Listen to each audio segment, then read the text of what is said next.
Цаг хугацааны өөр үед дэлхий дээр хүн байгалийн бүтээсэн хамгийн ер бусын хосгүй пирамидуудын нууцлаг түүхийг хүргэе.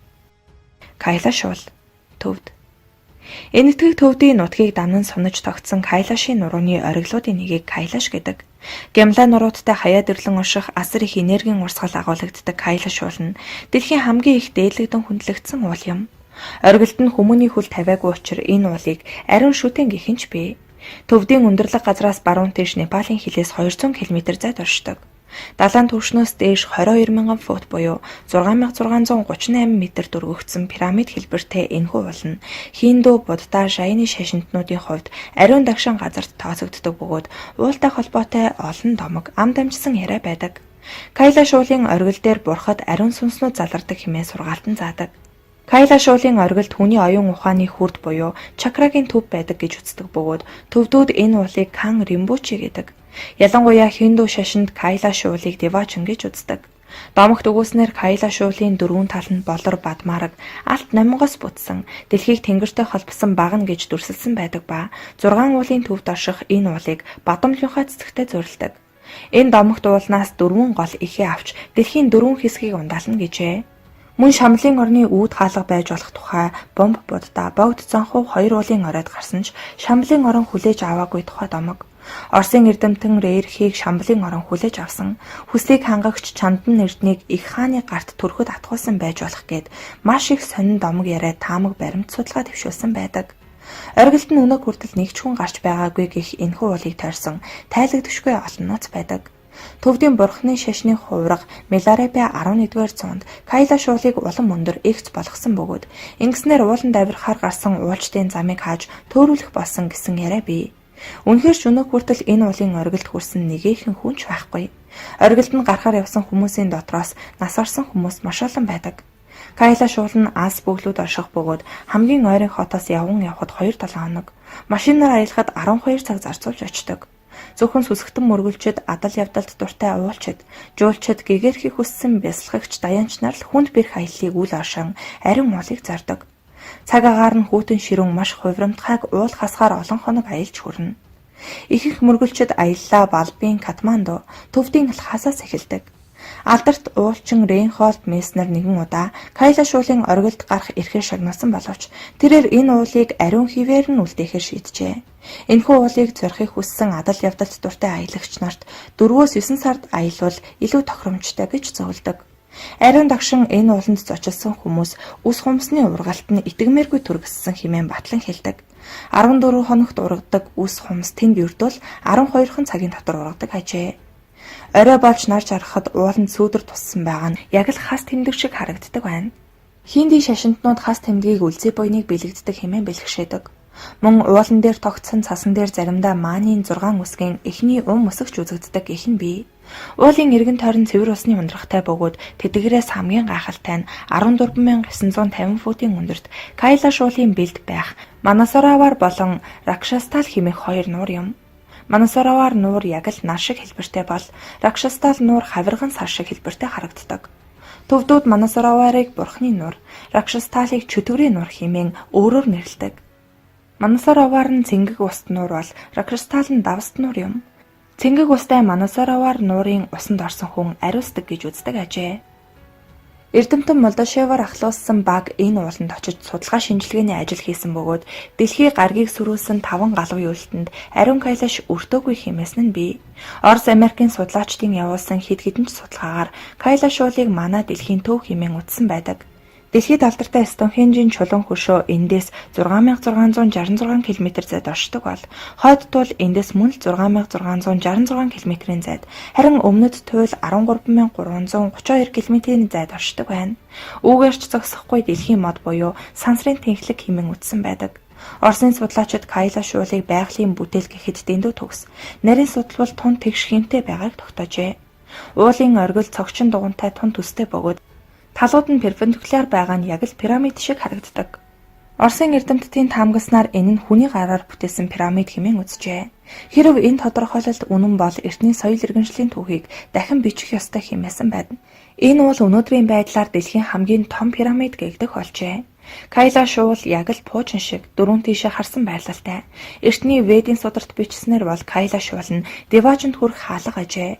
Уулын бүтэц зохион байгуулалтыг судалсан эрдэмтэд уул нь зохих хэлбэртэй гэж үздэг боловч бусад пирамидаас ялгаатай нь орой болгон төгсгөл цэгүүдэд чиглэсэн хатуу чиг байдаггүй.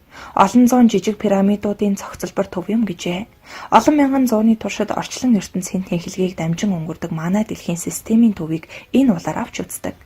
Кайлашийн диаметр өндрийн метртэй тэнцүү бөгөөд энэ нь хойд тулах хүртэлх зайтай тэнцүү юм. Уулын зүүн хойд талд төвдийн тэнгэрийн оршуулга хэмээх эртний уламжлалт хүн оршуулах газар олон зууны туршид үлджээ. Нас орсон хүмүүс тэнгэрт гараад шувуу аратан амьтдар хоолдог хэмээх домогч бий. Мөн Төв Азийн Олимп хэмээн нэрлэгддэг буддын шашны эртний домгоор бол энэ нь Чакрасамвара болон бусад дээд хүчрхэг бурхтын нууцыг эзэмшсэн бурхтын орон юм. Даянч нарын зорин очдог Цофалкапын ариун агуй гямлан хүрхрээний дагуу бясалгал хийх газрууд тэнд бас бий. Хүнд хэцүү замыг туулж ууланд хүрсэн мөргөлчд дараагийн хүнд даваг давна. Энэ нь ариун уулыг тойрч мөргөл үлдэн гороолох юм. Ингэж тойроход ойролцоогоор 3 хоног шаардагдана. Зарим нь бүр 2-3-7 хоногоор гороолж 108 удаа тойрч гэгэрэл төрхийг хүснэ. Хэрв Кайла шиг зөв бодол хүсэл эрмэлзэлтэйгээр нэг удаа тайрвал өөрийн өнгөрсөн амьдралын туршид хуримтлагдсан нүглийг арилгаж чаддаг хэмээх бөгөөд 13 удаа тайрвал дараагийн амьдралтаа зовлон зүдгүүрийг умартах, 108 удаа тойрч чадах аваас нирван дүрд хувирч Брахмагийн хамгийн дээд оронд очно хэмээдэг. Бурхан багшаас өмнө төвд бөөгийн шашин шүтлэгтэй байсан бөгөөд уламжлал нь одоо ч байгаа юм. Бурханы хамгийн анхны багш болох Бон Тэнгэр буюу байгалийн хүчит хүчин хянахын тулд хүмүүст сургах гэж ирсэн гэж үздэг. Эртний бурханы шашин шүтдэг хүмүүс мөн л тэдгээрийн бүхэл шийдтэнгүүд домогч Шамбалын нууц хаалганы хөтөч гэдгийг тунхагладаг. Кайла шуул нь бүхэлдээ Атлантууд буюу Лемурчуудын өмнөх соёл иргэншлийн хиймэл бүтэц юм. Тэд өөрсдийгөө өнөөдрийн хүртэл самати байдалд оруулсан гэжээ. Дэлхий дээр гамшиг тохиолдон соёл иргэншил нь мөхөж эхэлмэгц Атлантууд тэндээс хүн бүрийг аврахаар гарч ирнэ. Ирээдүйд бид энэ нууцыг тайлж олон асуултанд хариулт олох боломжтой болно хэмээсэн байдаг. Рюгэн зочид бодол, хойд Солонгос. Рюгэн зочид буудал бол дэлхийн пирамид хэлбэрээр баригдсан хамгийн өндөр байгууламж илээ. Түүний өндөр нь 330 м, 105 давхар.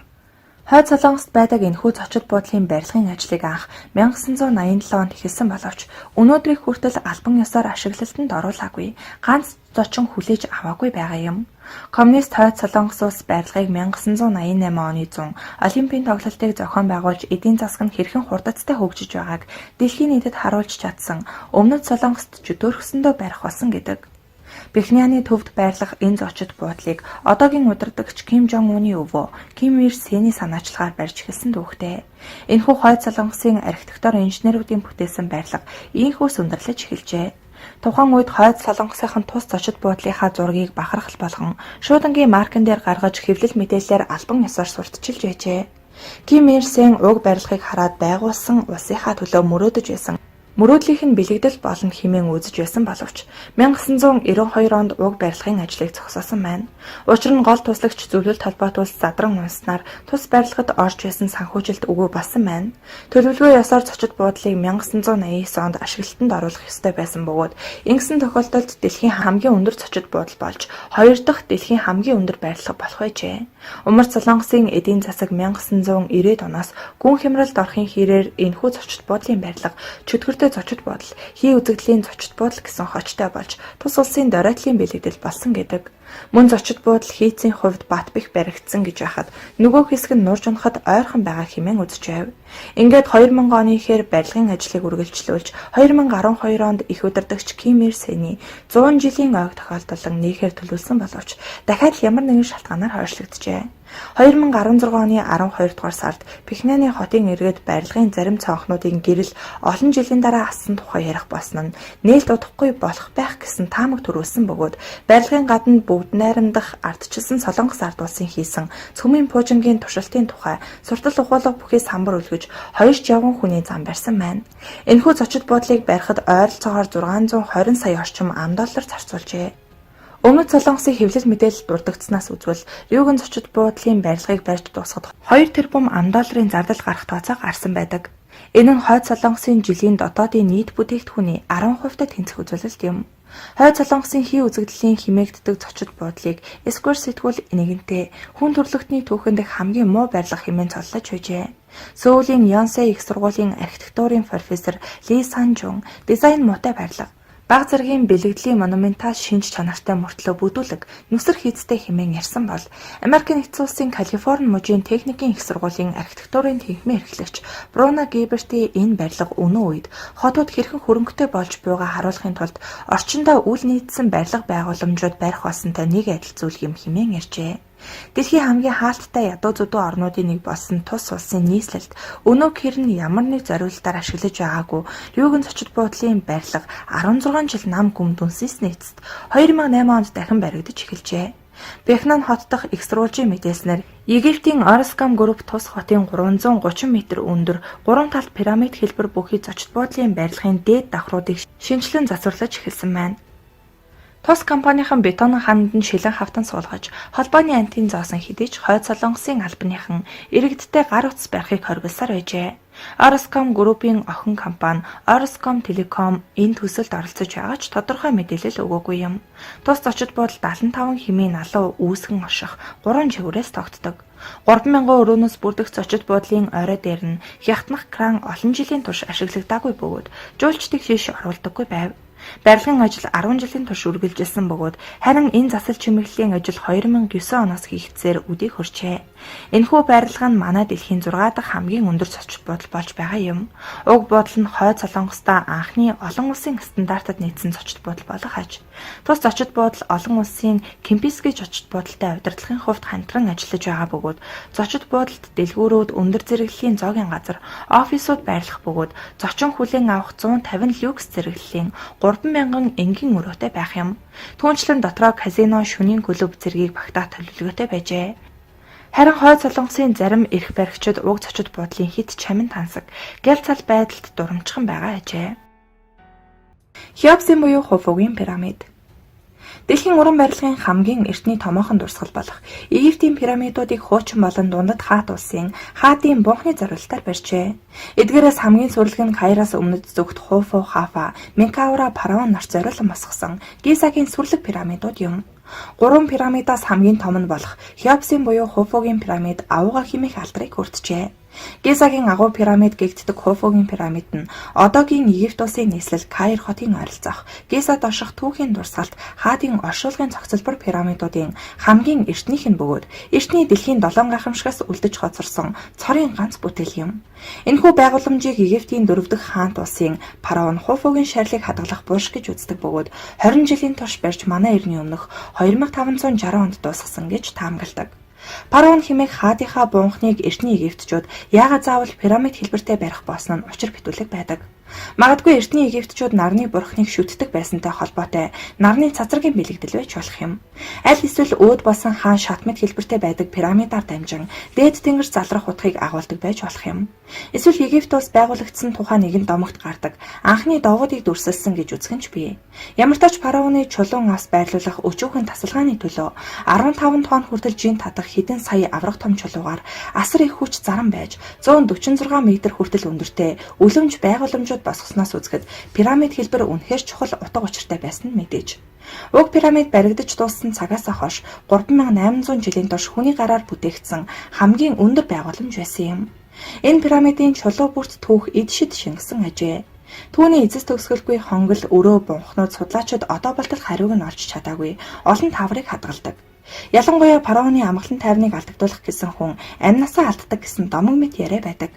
Египтийн хаадын эдгээр бунханд орсон хүмүүс гинэт өгөж байсан нь хачирхалтай.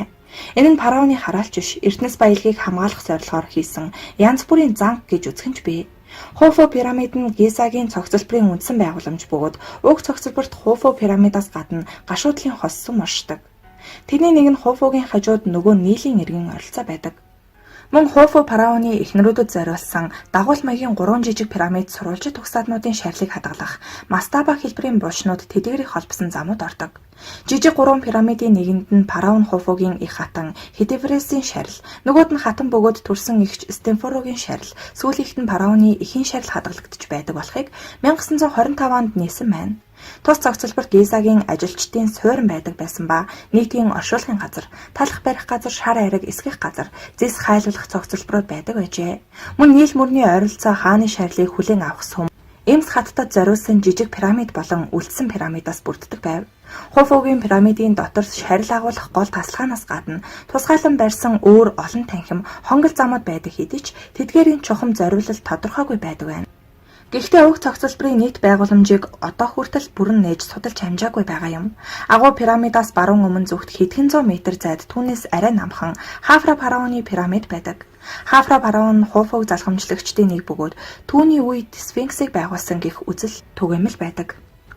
Хафрагийн пирамидаас баруун өмнө хэдхэн зуун метрийн цаана Хафрагийн залхамжлагч Менкаур фараоны пирамид байдаг ба Хафрагийн пирамидын хагастай дүүцгээс өндөртэй байдаг. Хуфу пирамид нь ерөнхийдөө манай эртний өмнөх 2560 онд дууссан гэж үздэг бөгөөд радиокарбон шинжилгээгээр батлагддаг. Уг пирамидыг Хуфугийн шадар туслах Химеоногийн зураг туслаар барьсан гэж үздэг. Агуу пирамидыг барихад хэдий хэмжээний ажиллах хүч оролцсон талаар өөр хоорондоо ялгаа бүхий маш олон мэдээллүүд байдаг.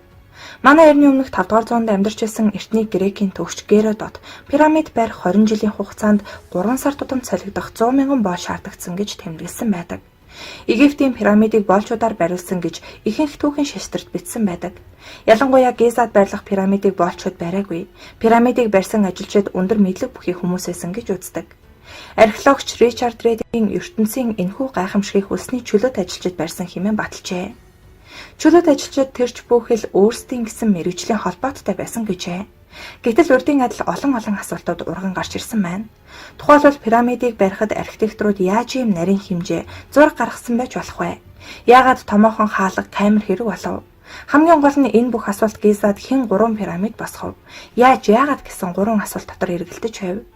Археологч Ричард Редингийн үзэж бугаар барилгачид нь боолчууд биш. Тэдний дунд байсан еврейчүүд ч байсан гин. Хэрвээ еврейчүүд Египтэд боолчлогдож байсан бол энэ тухай археологийн ямар ч улмар үлдээгүй. Тиймээс археологч Рединг пирамидыг хоол тэжээ сайтай эрүүл мэндийн тусламж үйлчилгээнд ойрхон залуу эрчүүд босгосон.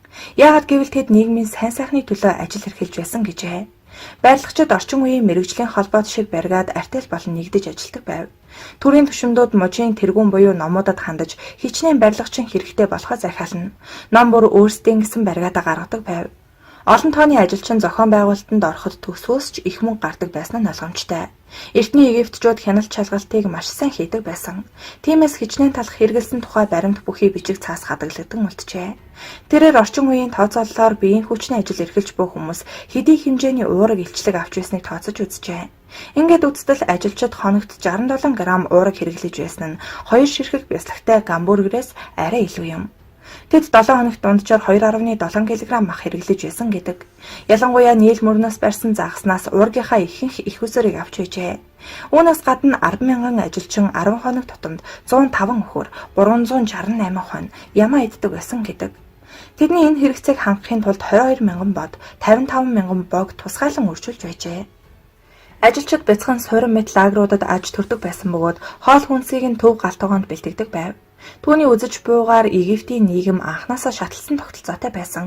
Тиймээс ч ажилчид тушаал ахих тусам хоол хүнс нь сайжирдаг байсан. Тэд энэхүү том байгууламжийг барих гэж хэтэрхий их зардал гаргаж байсан бөгөөд үүнээс болж улс орн нь нуран унсан гэдэг. Үнэхээр ч 4-р гүрний дараахан пирамидын барилга зогссон гэдэг. Тус бүр нь 2.5 тонн бүхий 2 сая 300 мянган том чулуугаар бүтсэн энэ аврах пирамидын нийт чинг 5 сая 750 мянган тонн гэж тооцоолжээ. Хамгийн гайхалтай нь тэдгээр том чулуунуудыг шил толмит гялалцтай зөвлгөн өнгөссөн тул завсраар нь зүүч хүл багтана.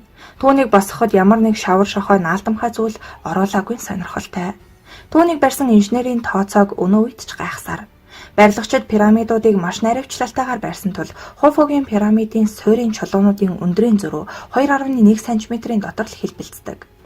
Эзэн фараоны авраг энэ цац суургийг тухайн үедээ одон орны өвөрмөц оргил болж байсан хэмээн зарим эрдэмтэд таамагладаг.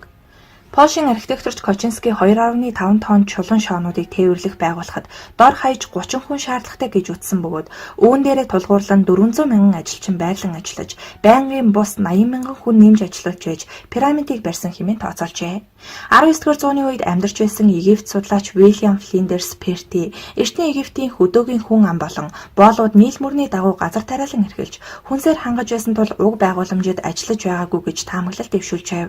Харин Египт судлаач Мирослав Вернер өөрийн таамаглалдаа ажилчдыг шатлан захирах ёсны зохион байгуулалттай байсан ба тус бүр нь 20 мянган хүн бүхий ур чадвар ажлын хэлбэрээрээ ялгаатай 5 бүлэгт хуваагддаг байсан хэмээх санааг дэвшүүлсэн байдаг. Мөн математикч Курт Менделсон хамгийн ихтэй 50 мянга, судлаач Людвиг Бронкарт, Луис Крон нар 36 мянга, Вернер 30 мянган хүн ажиллаж байсан хэмээх таамаглалт дэвшүүлж байжээ. Египт судлаач Марк Лехнер тэргүүтээ судлаачид практик судалгаа хийж туршсан байдаг. Туршилтаар пирамид барихад дунджаар 14667 ажилчин шаардлагатай бөгөөд ойролцоогоор 10 жилийн дотор дуусгах боломжтой гэж гарчээ. Мөн ямар нэгэн хөдөлмөр хөнгөвчлөх дугуй араа төмөр багчууд ашиглаагүй гэж үзвэл 40 мянган ажилчин шаардлагатай гэж үзжээ. Тэд дунджаар 2.4 сая ширхэг чулуун шоог оруулан барьсан гэж таамаглан олон төрлийн хувилбар тооцоо хийсэн бөгөөд өдөр бүр 10 цаг ажиллах ба цагт дунджаар 180 блок, 1 минутанд 30 чулуун блок байрлуулж байсан гэж тооцсон байдаг. Барилгыг барихад шаардагдаж байсан чулуун блокуудыг зөөхөд 27 жил шаардагдах байсан гэж Америкийн нэг судлаач өнөөгийн чулууны урхаануудын үйл ажиллагаанд үндэслэн таамагласан байдаг. Тэрээр үүндээ тулгуурлан 20 жилийн дотор баригдсан гэдэг нь үндэслэл багтай хэмээн утсан байдаг. Гизагийн өндөрлөгт уг байгууламжуудын цогцлборыг байгуулахад 5 хааны нүрийг үтсэн бөгөөд 100-аас багагүй жил шаардагдсан гэдэг. Гизад анх манай эртний өмнөх 2687-оос 2667 онд төр барьж байсан Жосер фараон Сакарын алхамт пирамид, улаан пирамид, тахир пирамидуудын барилгыг эхлүүлжээ. Зөвхөн эдгээрт 100 мянган куб метр хад чулуу, бул чулуу орсон гэдэг. Египт судлаачид Хуфу пирамидыг барихад ажиллаж буй хүний тооноос үл хамааран 20 минут тутамд 11 блок суйрлуулдаг байсан гэж үздэг. Папирус дээр бичигдсэн баримтуудаас үзвэл эртний египтчууд кубит хэмээх хэмжээсийг ашиглаж байсан бөгөөд 1 кубит нь 52 см орчим болдог. Анх баригдаж байхдаа Хуфу пирамид нь 146 м өндөр, суурийн тал бүр нь 231 м байжээ.